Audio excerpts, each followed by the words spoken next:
before I get on out of here, I had to talk about a story that's very, very important.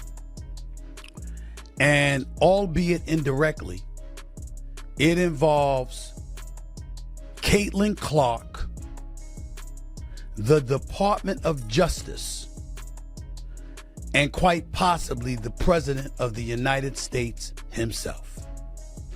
That commissioner's probably burning through stress balls faster than a pitching machine, because when lawmakers start writing letters and federal agencies start circling your sport, you know things have gone sideways. We're talking about Caitlin Clark in year 2 getting hammered like she's in a demolition derby, while Washington watches from the sidelines taking notes.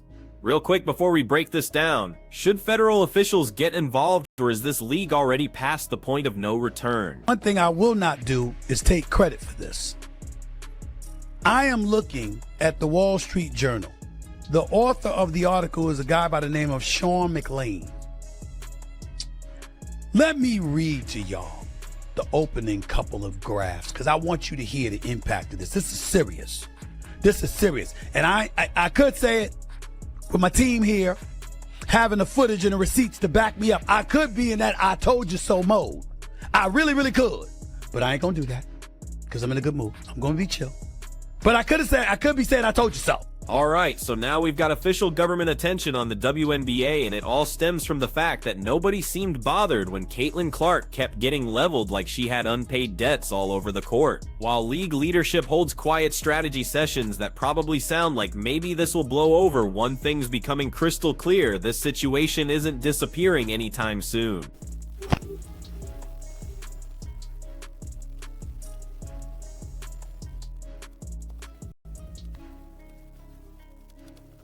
Listen, I understand nobody's excited about government probes. Nobody wants federal officials showing up to basketball games with investigation folders. But when you've got players launching cheap shots, refs pretending they didn't see anything, and league bosses playing the silence game, you force everyone's hand.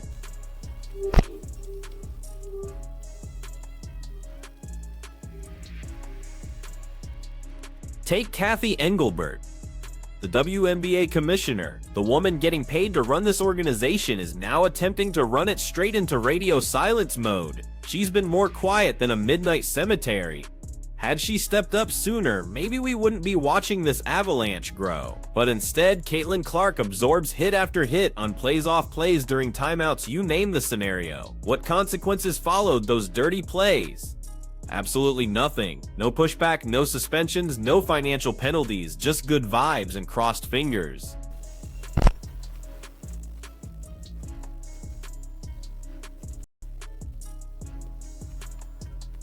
Now let me break down what we witnessed. 3 massive collisions that dragged federal attention into this mess. Kennedy Carter's legendary blindside contact when the ball was nowhere near the action. Ms. Clark's impact has been seismic. Merchandise sales soared 601%. Indiana Fever viewership jumped 170%. The team's value tripled.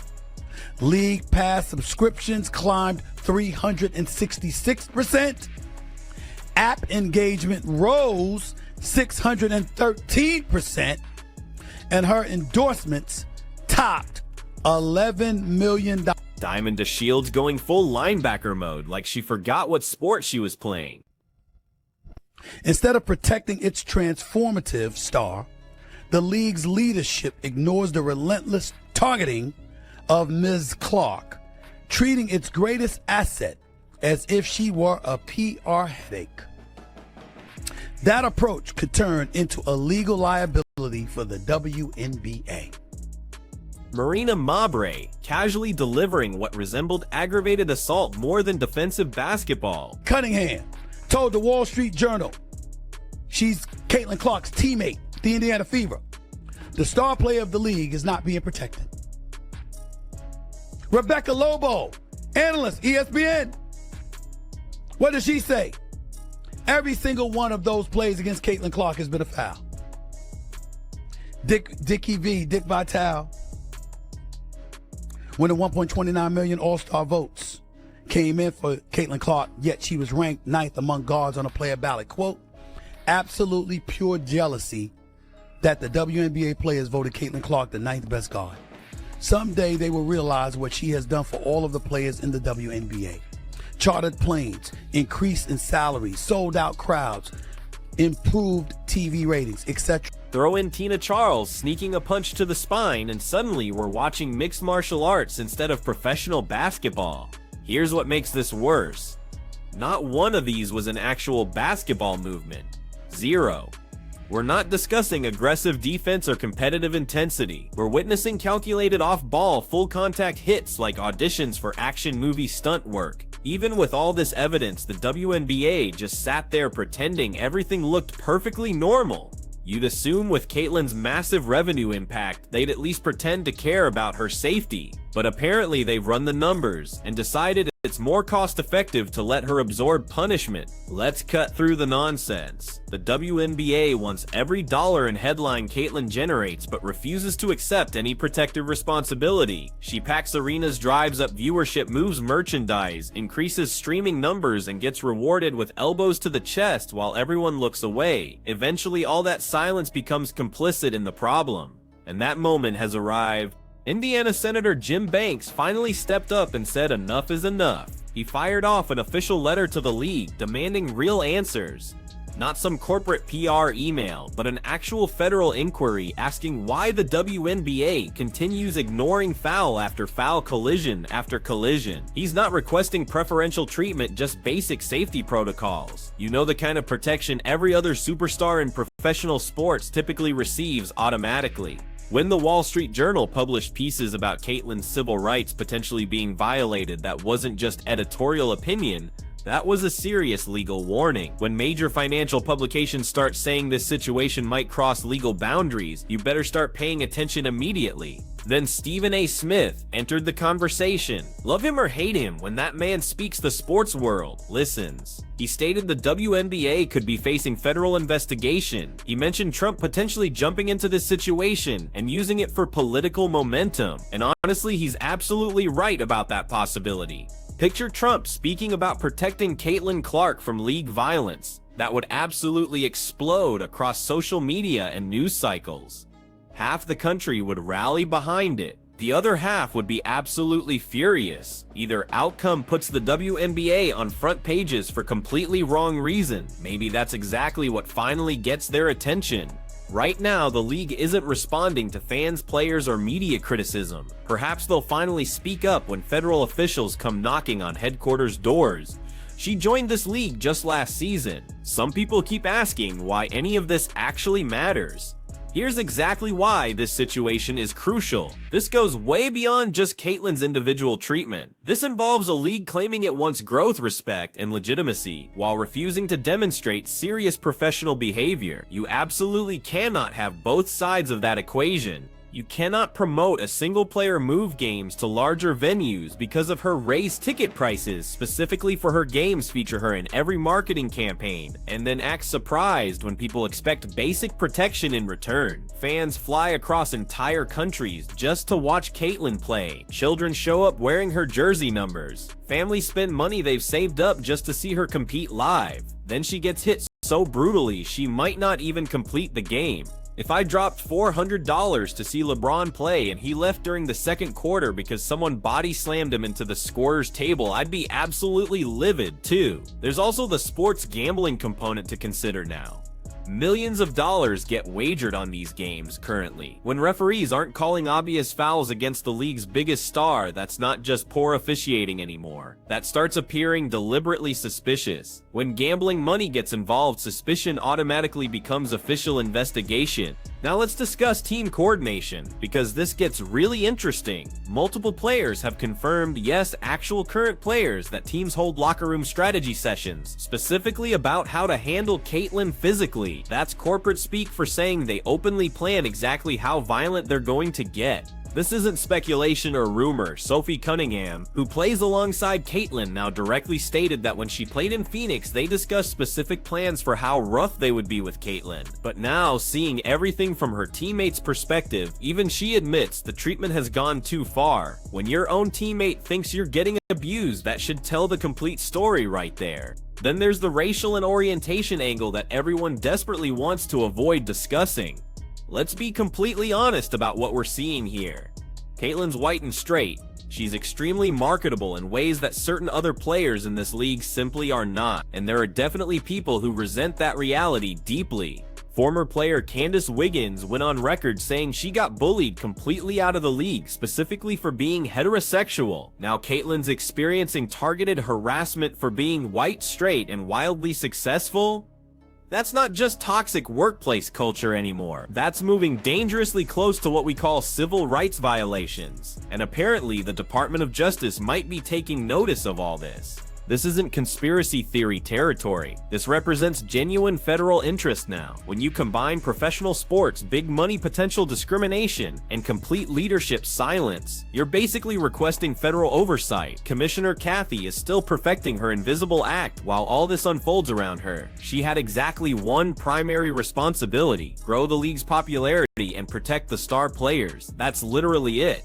Instead, she's managed to let the biggest star get tossed around like arcade game while watching her league transform into a political controversy. That's what complete panic looks like in real time. That's what total loss of organizational control actually resembles. If they don't course correct immediately, Caitlyn might end up owning significant portions of this league through litigation rather than leading it in statistical categories. Because the lawsuits are definitely coming, the formal complaints keep stacking up, and video footage doesn't lie about anything. We have recorded evidence of every single hit, every missed call, every ignored foul, and they're not just bad publicity anymore. They represent legal evidence in potential court proceedings. This league had countless opportunities to address this situation properly. They could have suspended Kennedy Carter immediately. They could have fined Diamond DeShields significantly. They could have instructed referees to officiate games fairly and consistently. Instead, they decided to let everything build up, hoping it would somehow resolve itself. They tried waiting it out completely. Now Congress is drafting official letters, media outlets are pushing back hard, and fans are turning against league leadership entirely.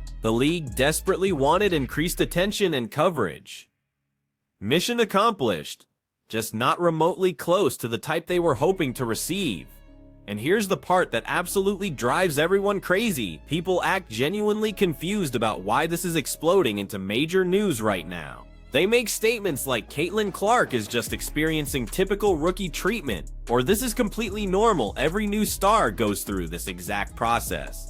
Oh really? So that's the official explanation now. Standard initiation process. Like some college fraternity hazing ritual? Except here's the obvious problem with that logic. She's not even a rookie anymore. She's in her second professional season. She's legitimately an MVP candidate this year. She led the entire league in assists last season already. This isn't some inexperienced newcomer trying to earn basic respect. She already accomplished that part completely. Now instead of earning recognition, she's collecting injuries and bruises.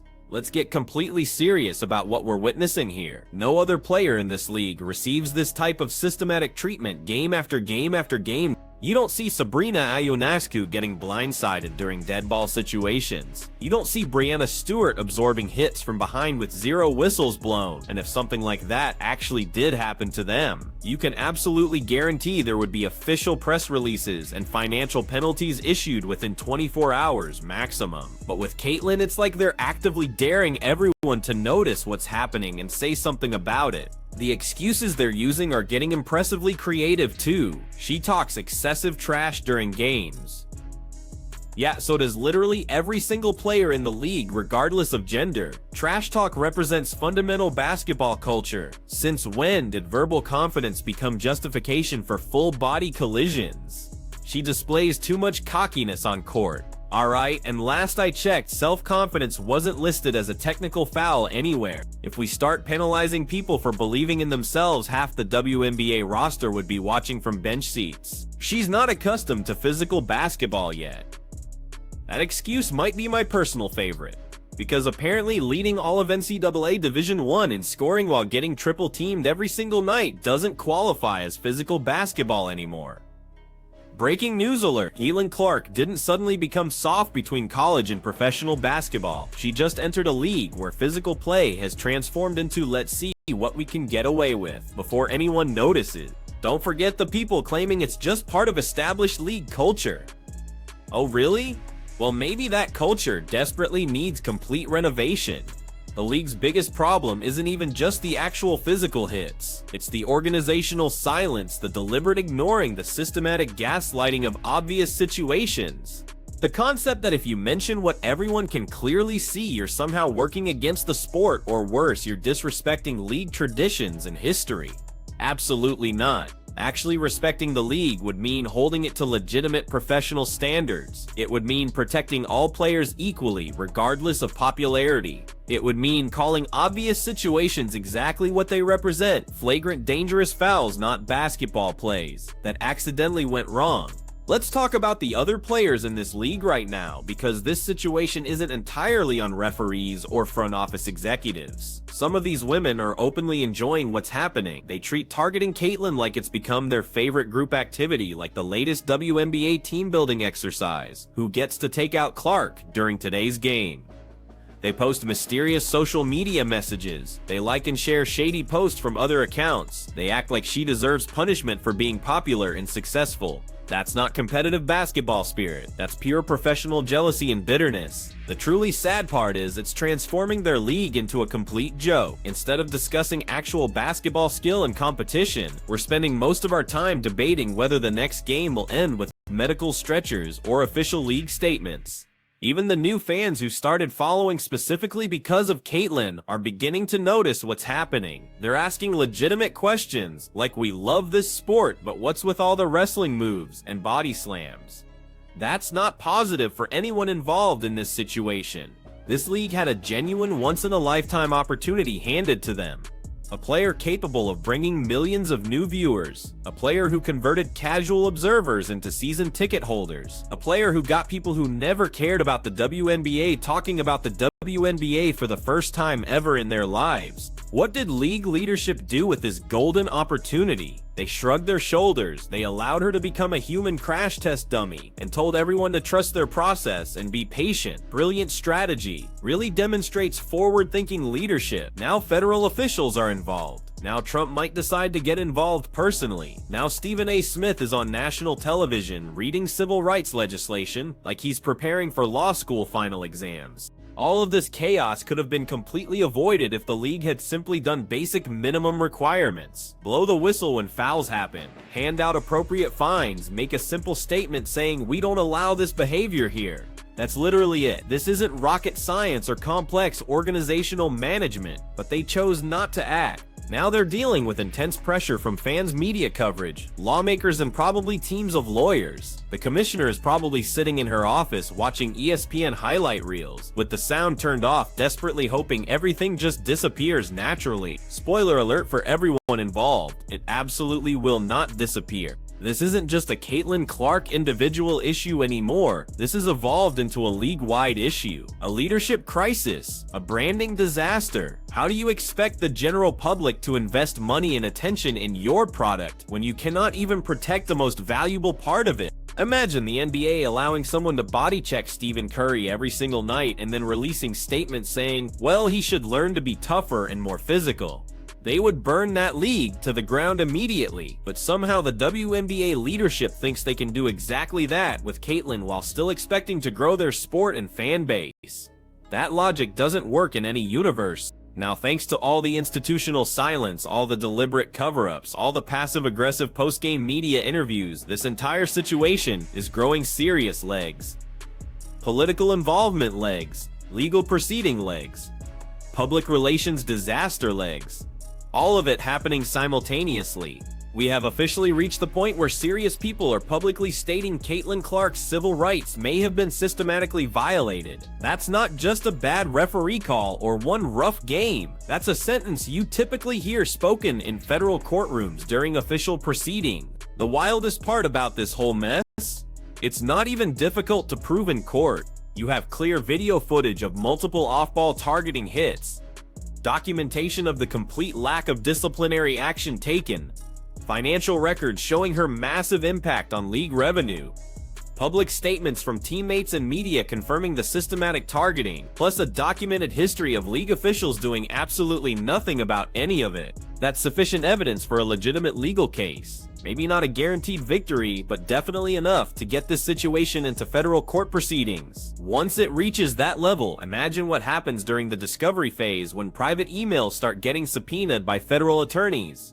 When we discover who knew what information, when they knew it, and why they deliberately chose not to act on it. When we see internal text message threads from front offices saying let this situation play out naturally or we cannot suspend her, that would create terrible optics for us.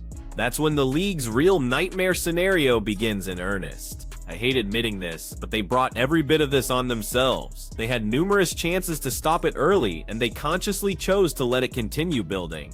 Well, the free ride is officially over now. And Caitlin Clark, she's not going anywhere or backing down. She continues putting up impressive statistical numbers. She's still selling out arenas across the country. She continues showing up to games like a consummate professional while the rest of the league plays backyard street fighting games. So right now, the WNBA has exactly two choices available. Option 1, get completely serious about this. Start protecting your players equally. Hold people accountable for their actions. Begin acting like an actual professional sports league. Option 2, keep allowing this situation to spiral completely out of control until your next meeting happens with federal judges, not public relations team. Your move, Commissioner Kathy. This isn't just about basketball competition anymore. It's about organizational leadership, basic fairness, and a professional league that now has government officials breathing down their necks. What's your take on this situation? Is Caitlin Clark receiving genuinely unfair treatment? Or is this just politics wearing a basketball uniform? Drop your thoughts in the comments section. Make sure to smash that like button, hit subscribe, and we'll catch you in the next video.